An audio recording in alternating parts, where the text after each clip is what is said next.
It can't be. No. Your eyes are playing tricks with you, I repeated in my head. There is no possible way this ghost from my past would be here in flesh and blood, standing with his hand out to take mine. No fucking way! Nolan Pierce in flesh and blood. Except this wasn't Nolan Pierce. At least not the one I knew.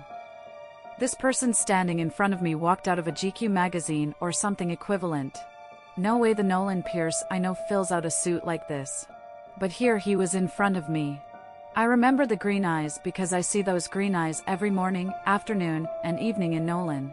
Every other thing about him, from the chiseled jawline that would most definitely cut glass, to the well-groomed fingers of the hands still stretched out, and the tall imposing build belonged to someone else, not the Nolan I know. Who the heck is this handsome 6-foot whatever stranger? Get over yourself, Chantal, and have a seat. I opened my mouth to speak and found myself stuttering. Why yes, ma'am. I took a step forward to shake his hand and tripped, only catching myself in time before I embarrassed myself by planting my face on the ground. Dark brows formed a frown that shadowed his face, but he showed no other sign of recognition aside from the initial shock when I walked through the door. Sorry, I giggled nervously. His fingers closed around mine, firm, warm, and gentle. Firm? The Nolan Pierce I know would faint at the mere thought of talking to anyone besides his mother. Maybe my mind is playing tricks on me. This is not Nolan Pierce, I'm sure of it. Did he recognize me? But he showed no sign of recognizing me. His lips tilted up in a smile, exposing perfect teeth. Nice to meet you, Chantal Jones. He let my hand go and, just like that, the moment was broken. Penelope gave me a dirty look and I cleared my throat quickly before taking the only other seat in front of her desk. Nolan did the same and a whiff of his scent filled my nose. Nolan Pierce never smelled this expensive. His powerful thighs filled his pants and I had the sudden urge to reach out and feel them. Were they as hard as they looked? He extended one leg and tapped the fingers of the other impatiently on his thigh. Was that distress? You can call her Coco, that's what we all call her. Penelope commented in a friendly tone. Chantal. She called out in a warning tone this time. My eyes snapped to hers. Her cold blue eyes gave a cold warning. That's enough gawking for one day, Mr. Pierce has enough women slobbering over him already. She smiled at him, but he didn't smile back. Luckily, he has found his one true love. Who knew those still existed? And we will be planning his surprise engagement party on her birthday. I forced a smile on my lips. That sounds amazing. Walking in a room full of pins would have been more comfortable than this. Of course it does. Penelope chirped, emphasizing her words. So tell me, Nolan, how is Lorraine? The last time I saw you both was at Gian's charity gala, which was 4 months ago, and you both weren't even engaged then. She must be beside herself with joy. Lorraine? My heart skipped a beat. Oh God, not the Lorraine I know, or thought I knew. Things were awkward enough without that complication. She is good, he replied simply. She sent her greetings. The way he said it sounded false, and even Penelope could see through the lie, but she smiled warmly at him. I'm guessing they are good friends. If they are, then my suspicions are wrong. Nolan Pierce of 7 years ago will never be a friend of the cold and bitchy Penelope Quinn. Lorraine? Yes, she could be a friend of Lorraine's because both would make a good pair of snakes. But just to be sure, I shifted to the side a bit and caught his eye. Those eyes, those green eyes that stared blankly at me. Congratulations, Mr. Pierce. I said through a tight throat.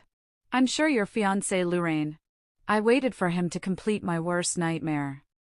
His eyes held mine and something flickered behind them. Grant. Lorraine Grant. My heart dropped. Great. Today can't get any worse.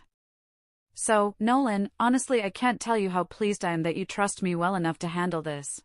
I'm sure Lorraine would have wanted something else.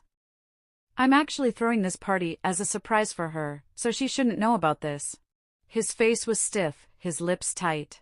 It almost looked like he was angry, which is surprising because he had been smiling and laughing before I walked in. It was almost like my presence made him angry. Which I don't understand, since he doesn't even recognize me. Unless… Ah, how sweet! Penelope cooed. That is so.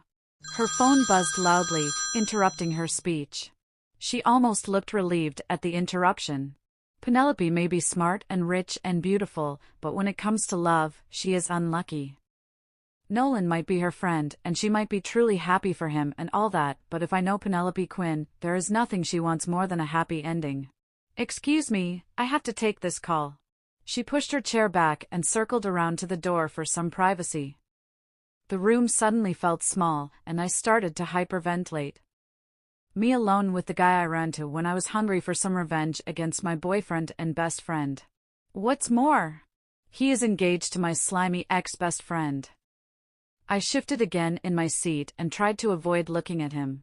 Instead, I occupied myself with staring at nothing in particular outside the transparent glass walls overlooking the city. His presence was overpowering, challenging me to steal a glance at him and find him staring at me with those piercing green eyes. Outside, Penelope argued in a tight voice with whoever it was she was on the phone with. Finally, he moved and sat back in his chair and drew his legs until they were both firmly planted on the tiled floor. "Fancy seeing you here, Coco," he said in a low voice. My heart skipped, suddenly feeling heavy in my chest. He remembered me after all. From the side of my eyes, I caught a glimpse of him turned slightly sideways with his elbows resting on the armrest and his finger stroking his clean-shaven chin.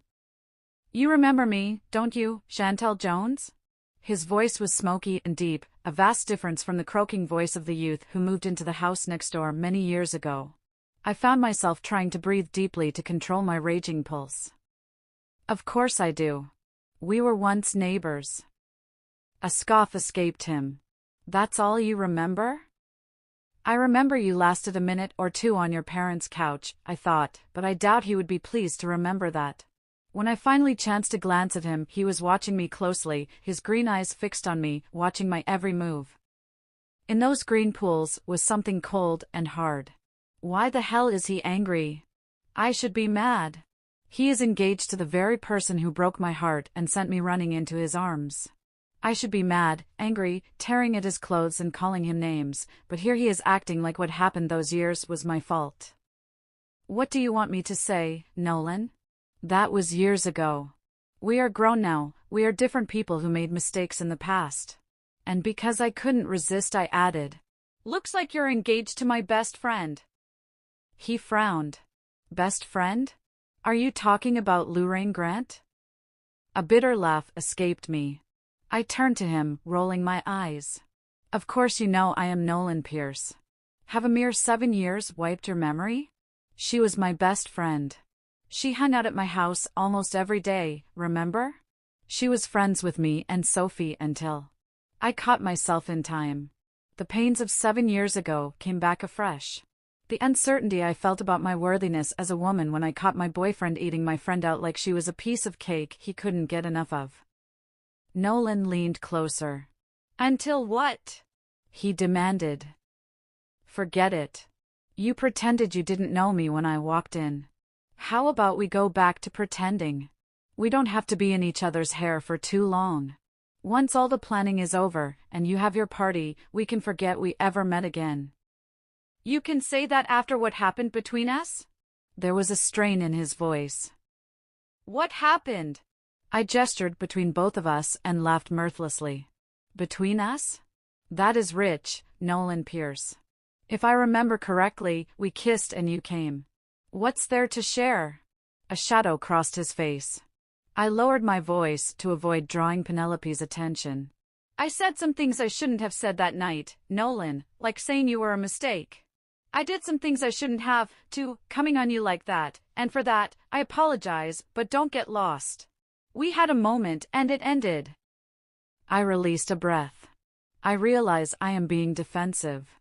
But what do you do when your awkward next-door neighbor shows up suddenly looking like a Michelangelo's chiseled piece announcing he was getting married to your, engaged, not married, to your deceitful ex-best friend?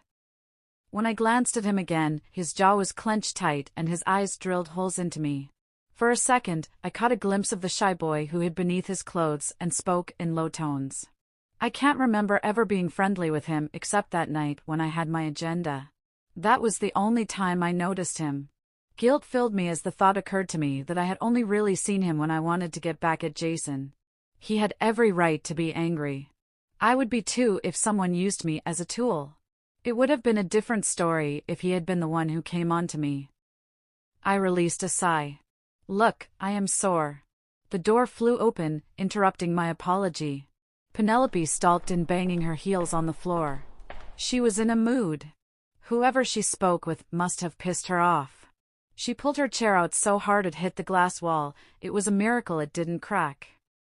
Back to business, she announced.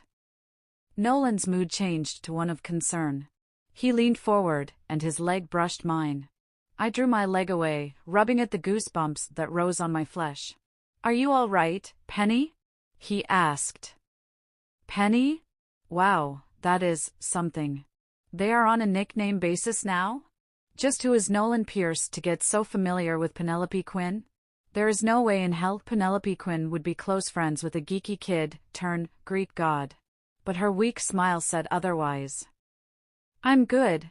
Sorry about that. I just got annoyed for a bit. I'm sorry I kept you waiting." "That's fine. Miss Chantal and I were just getting to know each other," he said in a dismissive tone. She looked at me and narrowed her eyes. "Can we go back to your engagement plans? If you are sure you're all right." I am. Let's go back to the arrangements. What do you have in mind? What colors do you want?" And just like that, Nolan went back to acting as though I wasn't there. He spoke to Penelope and barely gave me as much of a glance. He did welcome my opinion when needed, but that was all I got. Serves me right. Things would have been different if I hadn't forced myself on him that night. What are the chances that the first person you ever loved, the one person you spent days hoping she would notice you someday and speak to you, would crush your heart in her pretty hands and come back into your life unexpectedly looking hotter and sexier than ever? Okay, maybe she's not coming back into my life, but running into her and having her plan your engagement party counts as being in your life, right? And still as beautiful as ever. I remember the first time I saw her. I was the awkward kid on the block, just moved from another state where I got into trouble in school with a guy who called my mom a whore for not knowing who my father was. I punched his face so hard I nearly broke his skull. After that incident, Mom moved away and found a new school for me and also found a new job for herself. But I was having trouble blending in. I never joined the neighborhood kids in their basketball games on the local court, nor did I attend parties. Even before moving, I preferred being alone. But I saw Chantal Jones coming out of the side door of her house on a Wednesday morning wearing a pink miniskirt and a white shirt with a large floral design, and I fell in love. She mumbled something to herself and lifted her shirt. I looked away, but in the next breath, I turned to see her pushing the pads of a purple bra up. From the house came a loud voice. "Coco, you are not wearing my bra to school." "I'm just borrowing it for today, Yolanda, shut up about it already," she shouted back. She intrigued me. Mom would have my head if she knew I was peeping through our fence at our neighbor. "It's not my fault you have small tits, I need that bra." The other voice was closer. Before the back door was thrown open, Chantal sprinted to the front of the house where an open-roof classic Cadillac waited.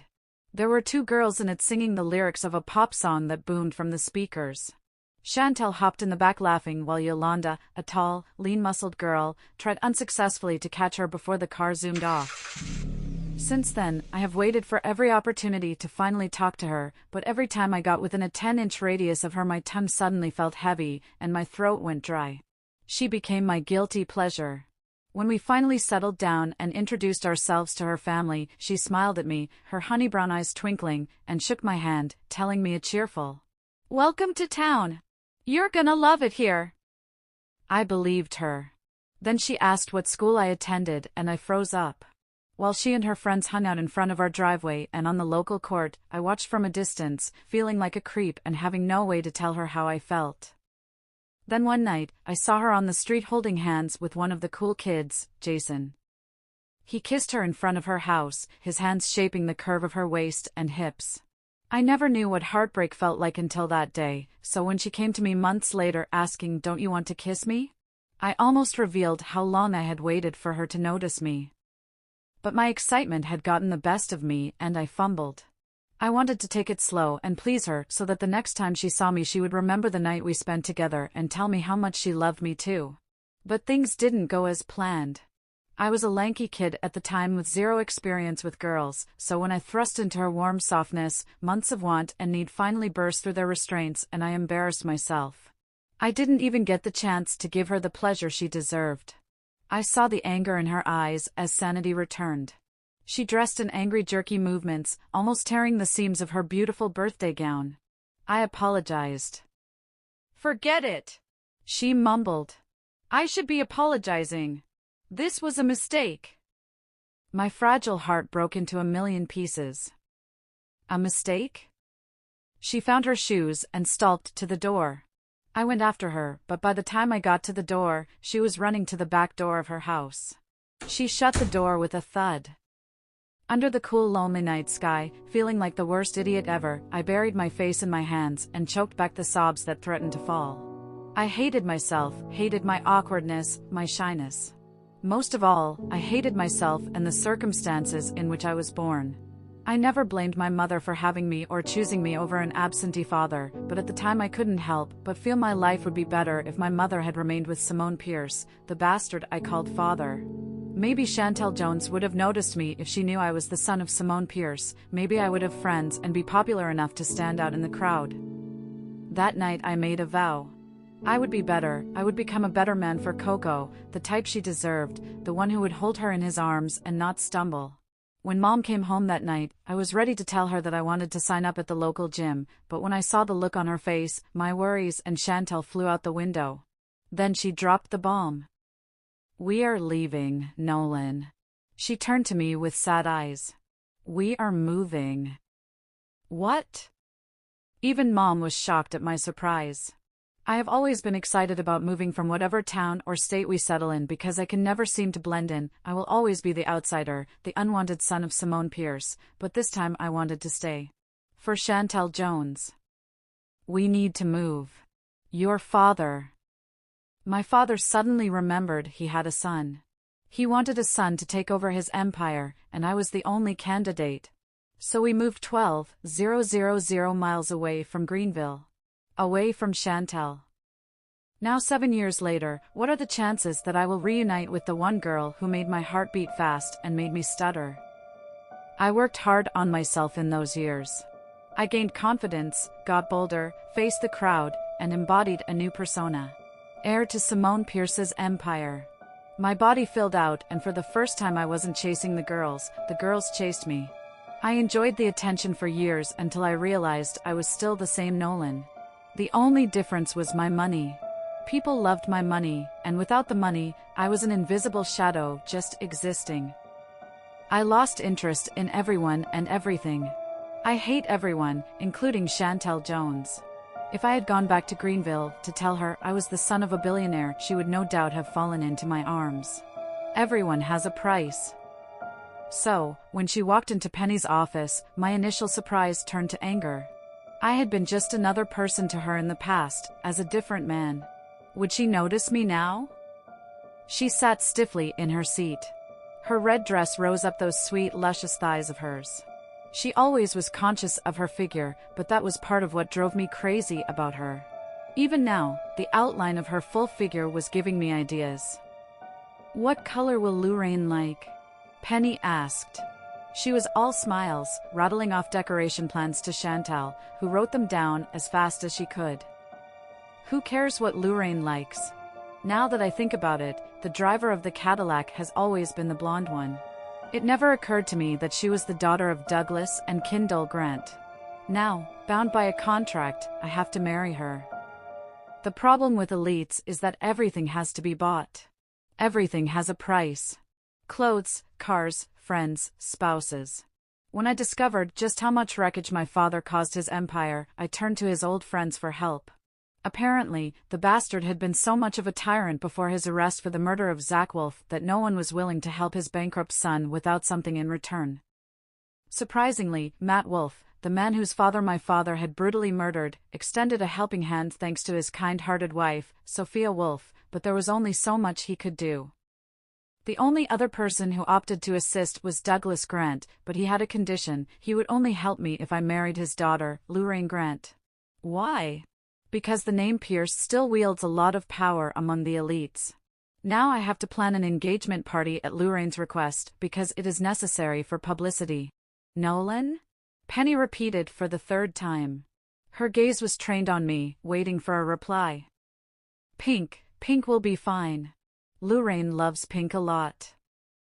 I think she preferred. Chantal started with a frown. She's my fiancée, Coco. I bit out through my teeth.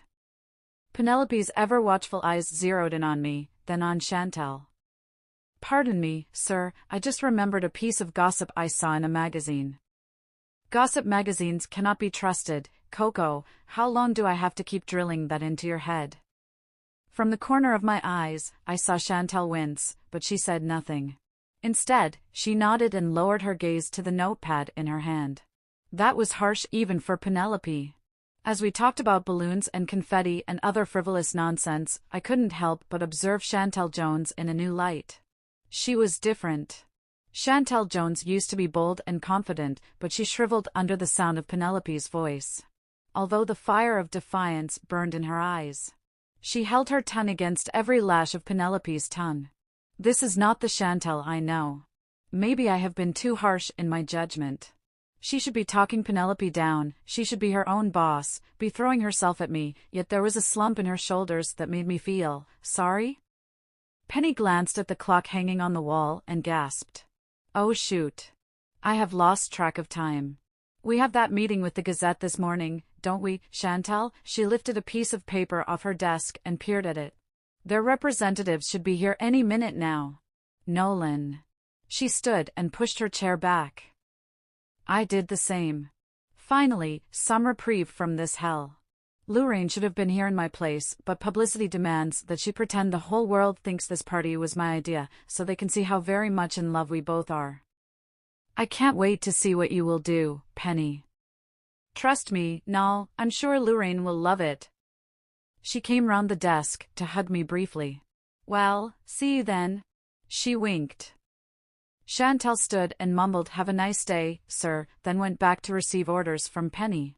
But a few minutes later, as I walked away from the office into the parking lot, I heard her sweet voice calling my name. Nolan. I turned. Now she knows me again. She was struggling to run in the tight gown. I was angry, but all I could see was how well her hips filled out the dress. If I reached out, I could pull her into my arms and pretend 7 years ago never happened, that we both enjoyed a night together on her birthday and became lovers ever since, because right now, nothing made sense to me than burying myself between her thighs and making her come over and over until she was weak with pleasure. Nolan, she breathed heavily. Her chest heaved, pushing the luscious tops of her boobs over the neckline of her gown. Since when did they become so full? Her soft brown eyes were pleading when she looked at me. Nolan, I just want to say I'm sorry. For everything. Let's start over again. She extended her hand. Those pretty hands of hers had dipped into the waistband of my pants once, making me lose coherent thoughts.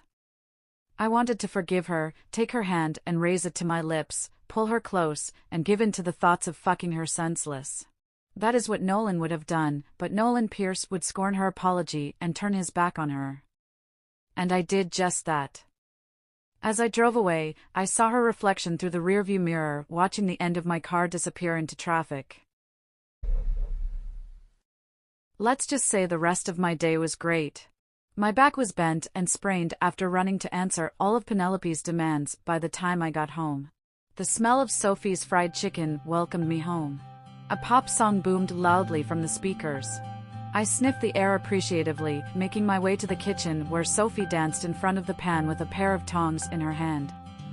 Under your sexy body. Her off-key voice rose above the music. Do you mind?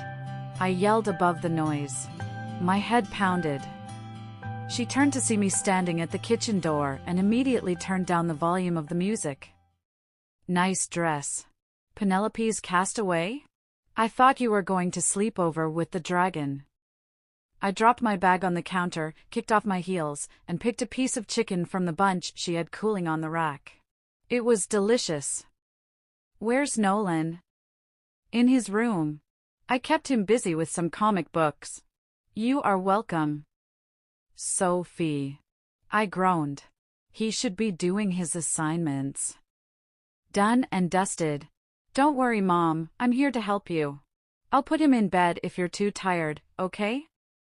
I couldn't be more grateful to have Sophie by my side right now, especially after what happened today. As shocking as it seems, Nolan's engagement to Lorraine wasn't as shocking anymore. It was his rejection of my apology that hurt so much. Why? I shouldn't be concerned. If he doesn't want my apology, then so be it. The sooner the engagement party, the better. That's how it should be.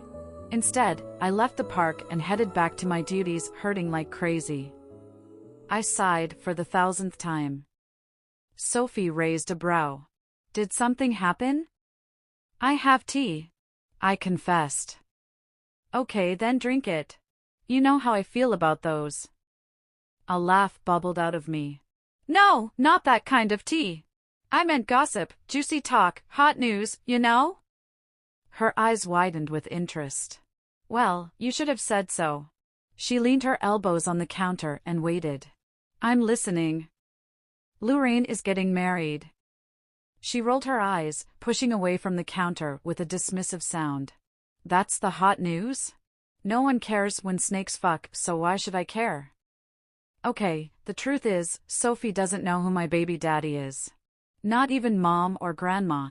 Everyone just assumed I hooked up with a random guy at the club after dinner and got careless, but I never actually hooked up with anyone, not even so much as a kiss.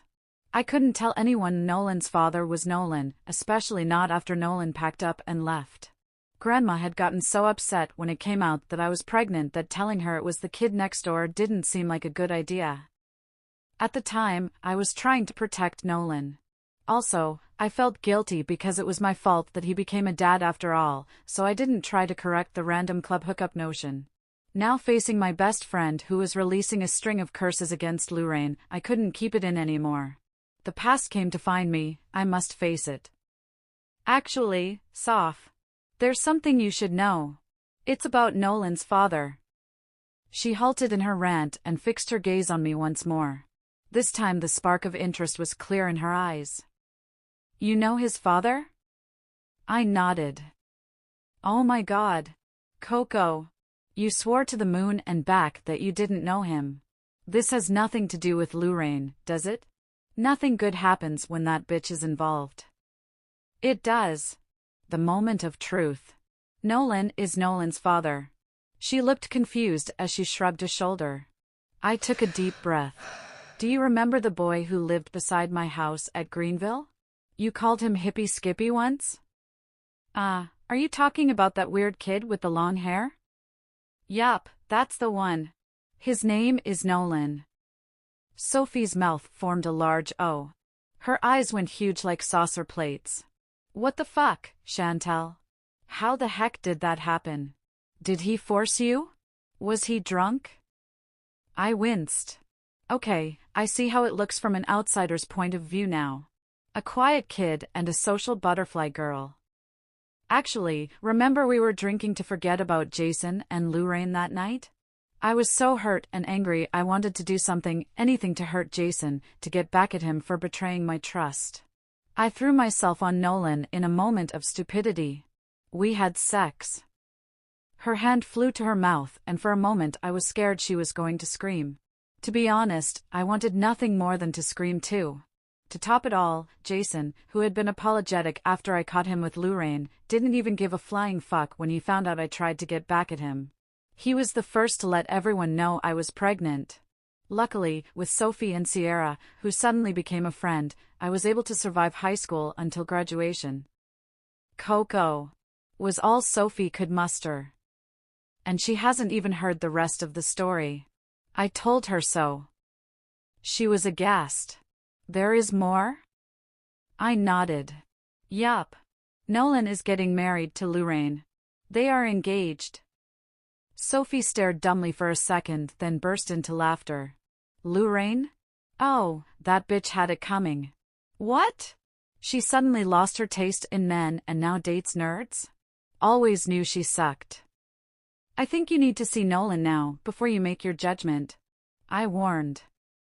Honey, I've seen a lot of nerds at work to last me a lifetime. She was still talking when I keyed in Nolan's name on my phone and, sure enough, there he was smiling in my face from various images. He got busy in the last 7 years. There were pictures of him at various events, red carpet shows, and the works.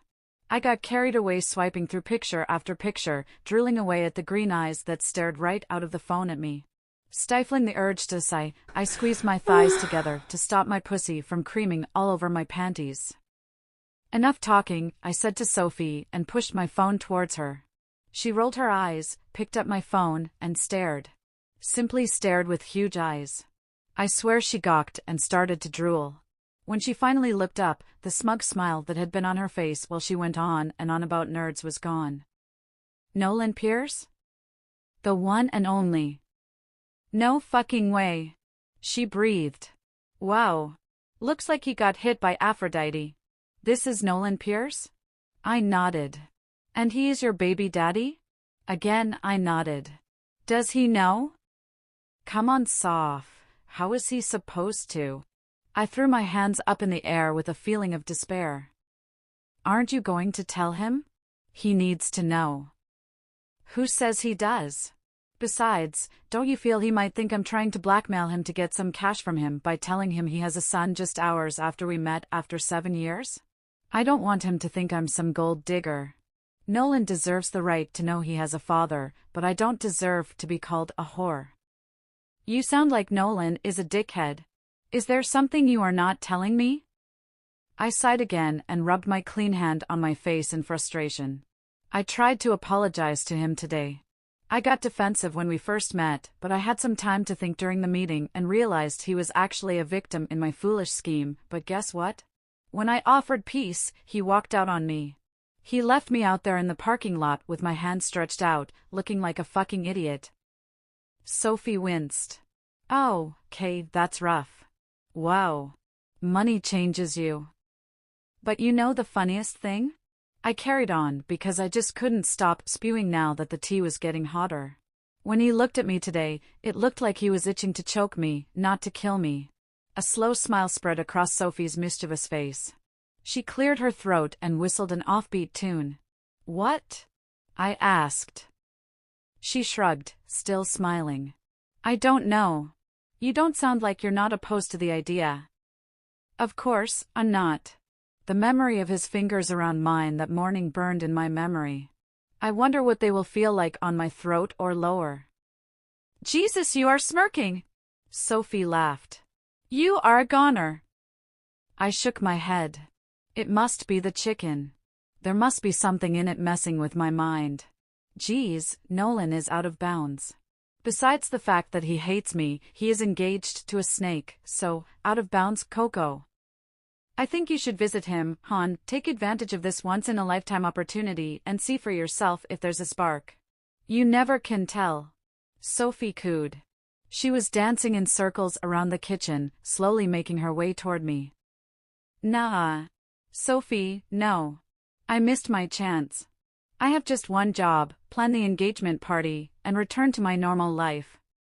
So you will let him marry loser Lorraine? I shrugged. With another piece of chicken and my handbag, I walked to the door. Not my business. Liar. Great chicken, by the way. As I made my way to the stairs, Sophie called out from the kitchen. Suit yourself. Mom called, by the way. Ah, shit. My mom. I promised to call last week. It had been a very busy week, traveling with Penelope and a couple of models for a beach photo shoot, attending meeting after meeting, creating new catalogs of our new models, and everything else Penelope could think of. I peeked into Nolan's room. The little terror was in bed with a Spider-Man comic half falling off the bed. His black curls were a riot around his cute little face. A mixture of feelings overwhelmed me as I sat down beside him. Me, young and naive. I used to imagine Jason and me celebrating the birth of our first child, playing games with him or her, because Jason promised heaven and earth he wanted a daughter with me. I never imagined I would grow up to become the woman contemplating whether to tell her baby's father he was a daddy. Yet here I am. Leaning down, I pressed a kiss on his forehead. His eyes fluttered open, and he stared at me sleepily. Then he smiled. "Love you, Mommy," he whispered, and went back to sleep. I sucked back the tears threatening to fall. It took a lot of self-control not to scoop him in my arms and run off with him away from everyone. What if Nolan takes him away from me? I would die if that happened. By the time I walked the short distance to my room and took off my clothes, I was ready to shrug off the day's events and play dead when I saw the message on my screen. It was Mom. "You won't pick my calls. I'm worried about you, Coco." Just great.